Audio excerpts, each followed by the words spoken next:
आज मेरो हृदय खुसी उमङ्गले भरिएको छ। उहाँको सुन्दर योजना मेरो जीवनमा पुरा भएको छ। आज मेरो हृदय खुसी उमङ्गले भरिएको छ। उहाँको सुन्दर योजना मेरो जीवनमा पुरा भएको छ।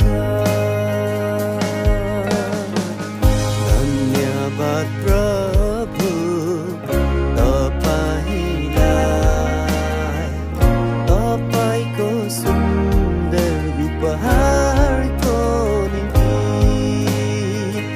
धन्यवाद प्रभु तपाईलाई, तपाईको सुन्दर उपहारको निम्ति।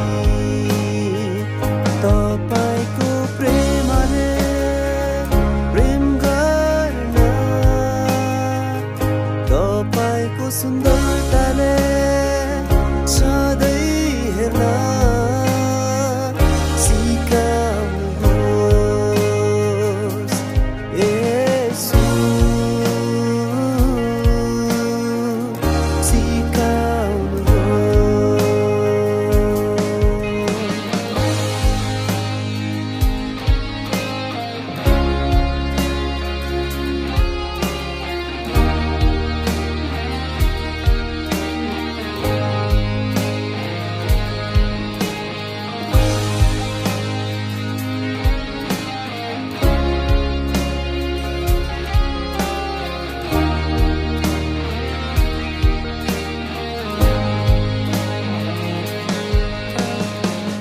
तपाईको प्रेमको मनगढले सदैव माग्नुहोस् हामीलाई। जीवनको बाँकी यात्राहरूमा डोर्याउनुहोस् हामीलाई येशू, डोर्याउनुहोस् हामीलाई। धन्यवाद प्रभु तपाईलाई। म देशको निम्ति त्यसलाई सुहाउने एउटा सहयोगी बनाउने छु। अनि उहाँले फेरि भन्नुभयो तिनीहरू एउटै शरीर हुनेछन्। है, यो चाहिँ अति महत्त्वपूर्ण। परमेश्वरले आदमलाई एक्लै रहनलाई चाहिँ ठिक छैन भनेर हब्बा बनाउनु भयो। बाइबलले यो कति महत्त्वपूर्ण कुरा दिएको छ है। बाइबलले एकदम महत्त्वपूर्ण कुरा दिएको छ। जोडी बनाएको है, सुहाउँदो, सल्लाहकार, कति राम्रा कुराहरू। अनि यो कुरा चाहिँ हामी विश्वासीहरूले कहिले पनि बिर्सनु हुँदैन। केलाई बिर्सनु हुँदैन? परमेश्वरको वचनलाई हामीले बिर्सनु हुँदैन। अनि मैले तपाईँहरूको बिचमा एउटा कुरा सोधिसकेँ। के कुरा? उहाँहरूको बिचमा विवाह हुन सक्छ कि सक्दैन? तपाईँहरूले यो अधिकार दिनुभयो, हुन सक्छ भन्नुभयो है। यो तपाईँहरू साँची हो, साँचीको लागि आज आउनु भएको छ। बुझ्नुहुन्छ? यो याद गर्नुहोस्। हामी विवाह हेर्न रमाइलो गर्न मात्रै होइन, एउटा साँची हुनलाई तपाईँ आउनु भएको छ। अनि म यहाँनिर एउटा पद पढ्छु। पति र पत्नीहरू हरेक कुरामा पतिहरूका अधीनमा बस्नु रहनु। पत्नीहरू चाहिँ पतिहरूका अधीनमा रहनु। यो पहिलो कुरा छ है, अधीनमा रहनु। अनि आफ्ना पत्नीहरूलाई के गर? प्रेम गर, जसरी ख्रीष्टले पनि मण्डलीलाई प्रेम गर्नुभयो र त्यसको निम्ति आफूलाई अर्पण गर्नुभयो। ख्रीष्टले चाहिँ के गर्नुभयो? आफूलाई अर्पण गर्नुभएको छ। आज हामी जो विश्वास गर्छौँ, ख्रीष्टले तपाईँ र मेरो लागि आफ्नो जीवन दिनुभएको छ। यो कुरा कहिले भुल्नु हुँदैन, यो कुरा भुल्नु हुँदैन। तपाईँ र मेरो पाप र अधर्मको लागि, रिस र राग घमण्डको लागि, लोभको लागि, सबै कुराको लागि चाहिँ उहाँ के गर्नुभयो? मर्नुभयो, क्रुसमा बलिदान गर्नुभयो, रगत बगाउनु भयो। अनि आज तपाईँ र म विश्वासी हौँ भनेदेखि हामीले चाहिँ त्यो रिस राग घमण्ड यो कुरा के गर्नु हुँदैन। हामीले चाहिँ एक अर्कालाई के गर्नुपर्छ? प्रेम गर्नुपर्दछ। अनि अब हामीले सुरु गर्नुभन्दा पहिला हामी के गर्छौँ? प्रार्थना गर्छौँ। विवाहको अर्थ आशिषको पूर्ण महसुस र कृतज्ञताको निम्ति र दुलही र दुल्हाले आफ्नो जीवनमा यी आशिषहरूले काम गरेको देख्न निश्चयताको निम्ति हामी प्रार्थना गर्दछौँ। येशूको नाउँमा सबै बिन्ती प्रार्थना गर्छौँ। आमेन। तपाईले छान्नुभएकी स्त्री अब तपाईँको जीवनको अर्धाङ्गिनी, तपाईँको सम्पत्तिकी साझेदार, हकदार, तपाईँको घरकी रानी बन्न लागेकी छिन्। तपाईँको निम्ति भएको तिनको प्रेम प्रदर्शन तिनले यसै गरेकी छिन्। तपाईँसँग जीवनमा आनन्द र दुःखहरू बाँड्नका लागि तिनले आफ्ना माइतीका माया, साथी सङ्गतिहरूका मित्रतालाई पर सारेकी छिन्। अब तिनी तपाईँसँगै रहने छिन् र तपाईँका निम्ति नै यिनी जिउने छिन्। हिजो हाम्रो माइकल बाबु एक्लै थियो भनेदेखि आजदेखि के हुनुभएको छ? दुईजना हुनुभएको छ। त्यो बुझ्नु पर्यो। हिजो एकै थालमा मजाले एक्लै खानुहुन्थ्यो भने आज बाँडेर खानुपर्छ। आफ्नो खुसी मात्रै थियो भने अब दुईजनाको सल्लाह हुनुपर्छ है। धेरै कुराहरू छन्।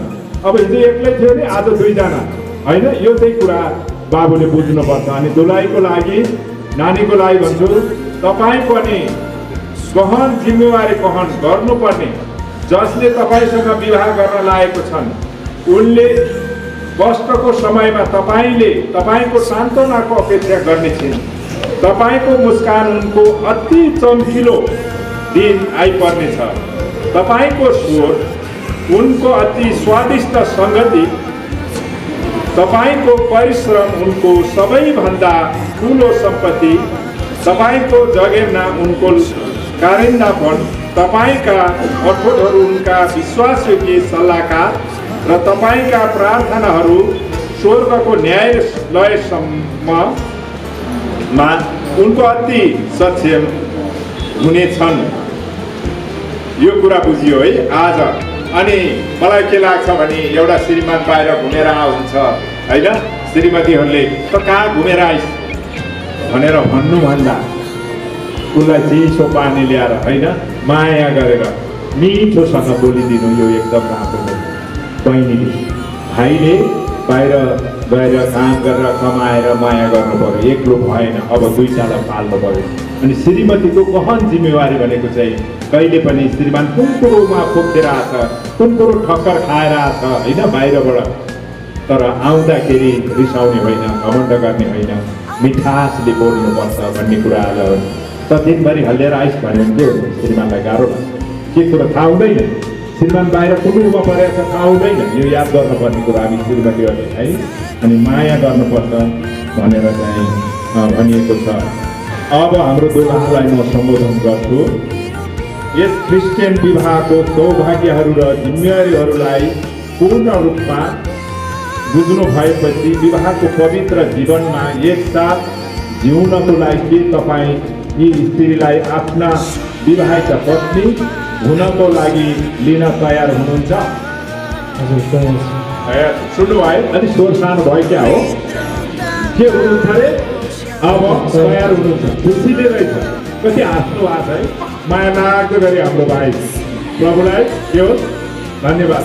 के तपाईँले यिनलाई प्रेम गर्नुहुनेछ, सान्त्वना दिनुहुनेछ, आदर गर्नुहुनेछ, रोग वा स्वास्थ्यमा हेरचाह गर्नुहुनेछ र अरू सबैलाई त्यागी तपाईँहरू दुवै बाँचुन्जेलसम्म यिनको मात्र हेरचाह गर्नुहुनेछ? हजुर, गर्छु रे। सुन्नुभयो? भोलि बिमारी हुँदा कस्तो रोगी रहेछ भन्नुभयो भने के हो?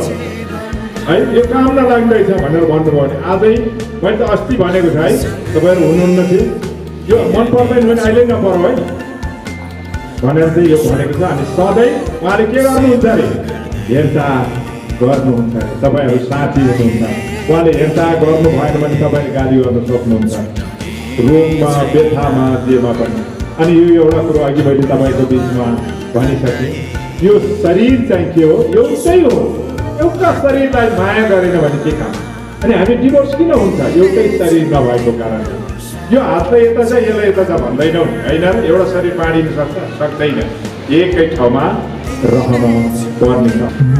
तिनीलाई मेरी विवाहिका पत्नीको लागि यस दिनदेखि उसो असलको निम्ति खराबको निम्ति धनमा गरिबीमा स्वास्थ्यमा आफूसँग राख्नेछु हेरचाह गर्नेछु मृत्युले नछुट्याएसम्म प्रेम गर्नेछु प्रसन्न हुनेछु र त्यस बेलासम्म म तिमीलाई मेरो प्रेमको प्रतिज्ञा दिन्छु। परमेश्वरको पवित्र विधि अनुसार यसो गर्नेछु। विवाहित पति हुनको लागि लिन तयार हुनुहुन्छ? म तपाईलाई मेरा विवाहित पति हुनको लागि लिन्छु। यस दिनदेखि उसो असलको निम्ति खराबको निम्ति धनमा गरिबीमा रोगमा स्वास्थ्यमा आफूसँग राख्नेछु हेरचाह गर्नेछु मृत्युले नछुट्याएसम्म प्रेम गर्नेछु प्रसन्न हुनेछु त्यस बेलासम्म म तपाईलाई मेरो प्रेमको प्रतिज्ञा दिन्छु। परमेश्वरको पवित्र विधि अनुसार यसो गर्नेछु। अब के भयो यहाँ एकअर्काले चाहिँ म यसो गर्नेछु उसो गर्नेछु भइसक्यो होइन। आमाले आएर दिइसक्नुभयो सबै कुरा भइसक्यो। अब उनीहरूले केही चिनोहरू ल्याउनु भएको छ भने त्यो चिनो चाहिँ के गर्न सक्नुहुन्छ मलाई दिन सक्नुहुन्छ। अनि यो एउटा यिनीहरूको दुईजनाको प्रेमको चिन्ह है यो। अनि यो एकअर्कालाई लाएपछि यो चाहिँ चिन्ह हो र यो कहिले पनि उनीहरूको प्रेमको कुरा चाहिँ टुङ्गिने छैन भनेर भनेको। यसको महत्त्व धेरै छ है यो चाहिँ महत्त्वपूर्ण कुरा। अनि हामीले यसको लागि के गर्नेछौँ प्रार्थना गर्नेछौँ। अनि उनीहरूको जीवनभरि मृत्युले नलगेसम्म उनीहरू एकअर्कामा मिलेर एकअर्कामा प्रेम गरेर बसुन् भनेर चाहिँ हामीले के गर्छौँ प्रार्थना गर्छौँ। जीवित परमेश्वर पिता तपाईँलाई धन्यवाद चढाउँदछौँ। यो रिङलाई तपाईँको हातमा सुम्पर्नेछौँ। यो एउटा प्रेमको चिन्ह मात्र हो। प्रभु येशू तपाईँलाई धन्यवाद चढाउँछौँ। यो रिङलाई तपाईँको हातमा राख्छौँ। यो कार्यक्रमलाई तपाईँको हातमा सहायता गर्नु येशू आउनु धन्यवाद दिँदै बिन्ती प्रार्थना येशू आमेन।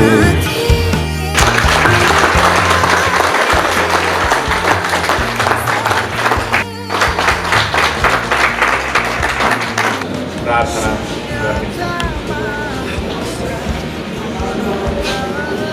जीवित परमेश्वर पिता हामी तपाईँलाई धन्यवाद चढाउँदछौँ। यो जोडी आज श्रीमान श्रीमती हुन गइरहेको छ। सहायता गर्नु तपाईँको इच्छा यिनीहरूको जीवनमा तपाईँलाई धन्यवाद। तपाईँको शान्ति आनन्द प्रेम यिनीहरूमा बगिरहोस् सधैँभरि प्रभु। अनि यिनीहरूलाई कसैले चुडाउन नसकोस्, कसैको कुरा सुनेर यिनीहरूले नबदलिन्। यिनीहरूको जीवन रहेसम्म प्रभु तपाईँले आशिष दिनुहोस्। प्रभु सहायता गर्नु बिन्ती प्रार्थना प्रभु येशूको नाउँमा माग्दछु आमेन। अब मैले दिई पनि सक्नुभयो, औँठी साटासाट गरिसक्नुभयो, मेरो लगभग अन्तिम अवस्थामा आएको छ। अनि यस बेला चाहिँ के भन्नु पुग्नुहोस्, यस बेला के भन्न चाहन्छु भनेदेखि उहाँहरू चाहिँ एकअर्कामा करार बाँधेर म यस्तो गर्छु त्यस्तो गर्छु भनेर भनिसक्नु भएको छ।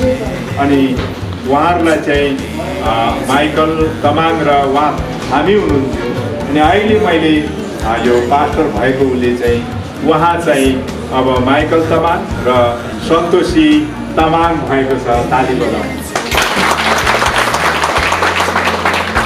अब यति भइसकेपछि त अब उहाँको भइसक्यो नि, होइन र?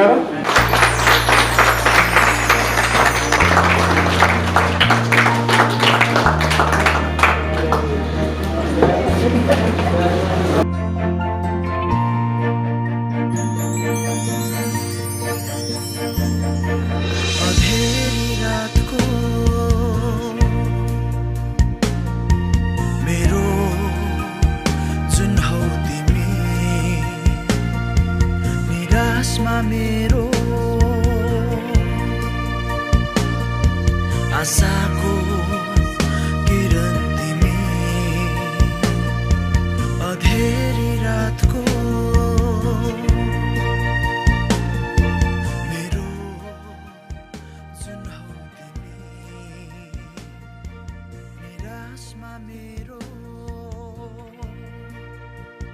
तपाईले धेरै पटक सुनिसक्नु भएको छ होला विवाहको बारेमा, बाइबलले के भन्दछ, विवाहको वचन तपाईले धेरै पटक सुनिसक्नु भएको होला।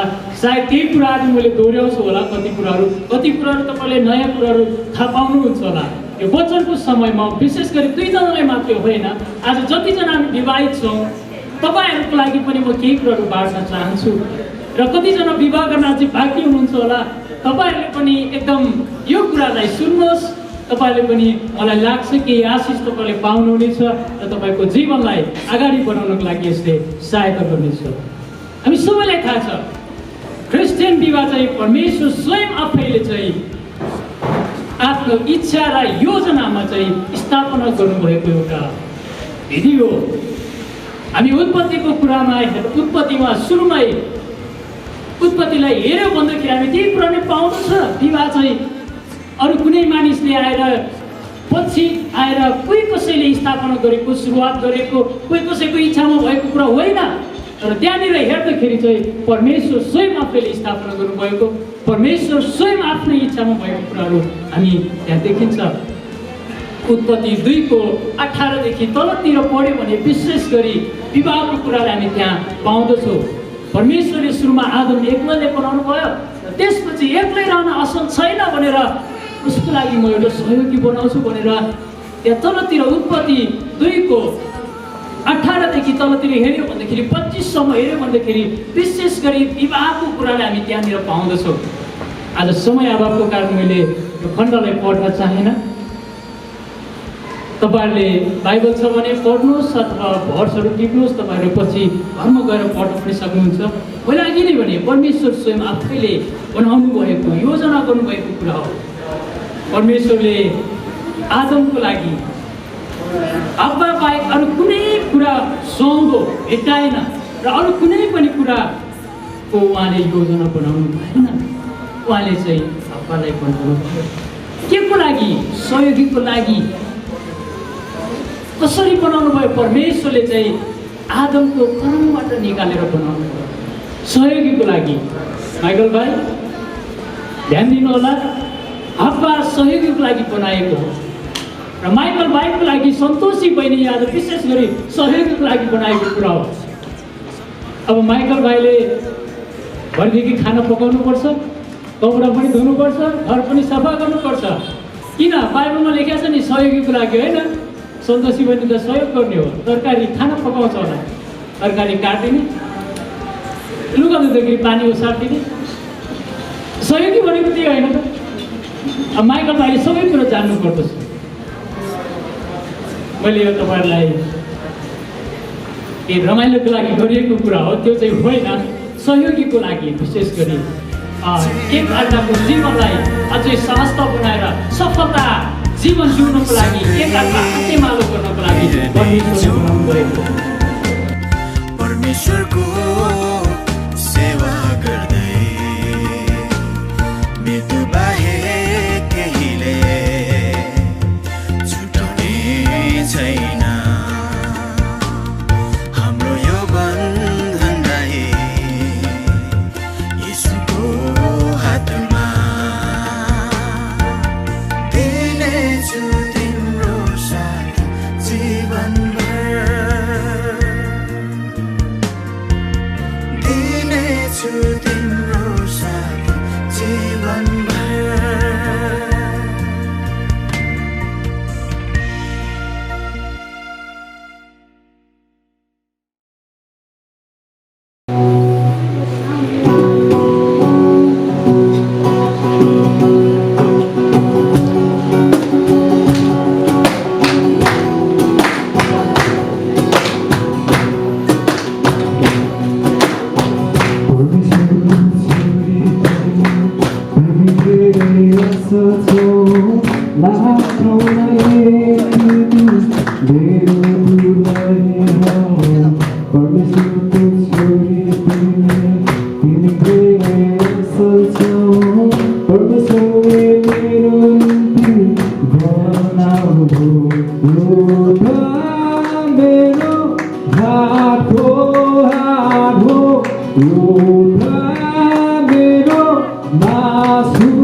मलाई माया गर्नलाई तिमीलाई जुटाइदिनु भो मलाई जीवन बाँड्नलाई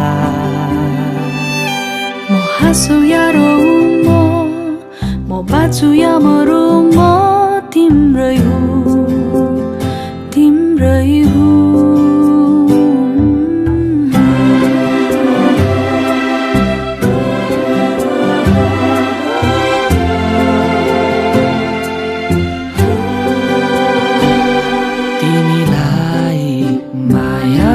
गरिरहन्छु तिम्रो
धन्यवाद प्रभु तपाईलाई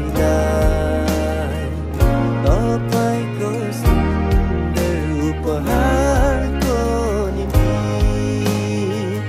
तपाईको प्रेमले प्रेम गर्न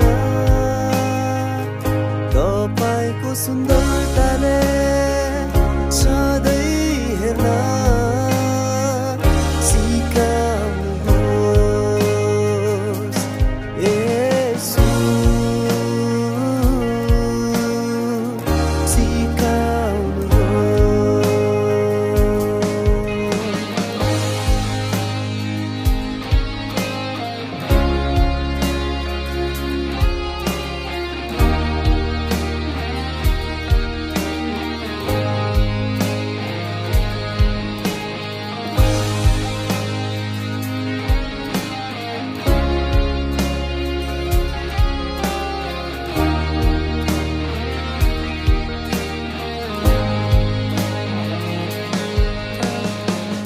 तपाईको प्रेमको मन्दले सदैव माग्नुहोस् हामीलाई जीवनको बाँकी यात्राहरूमा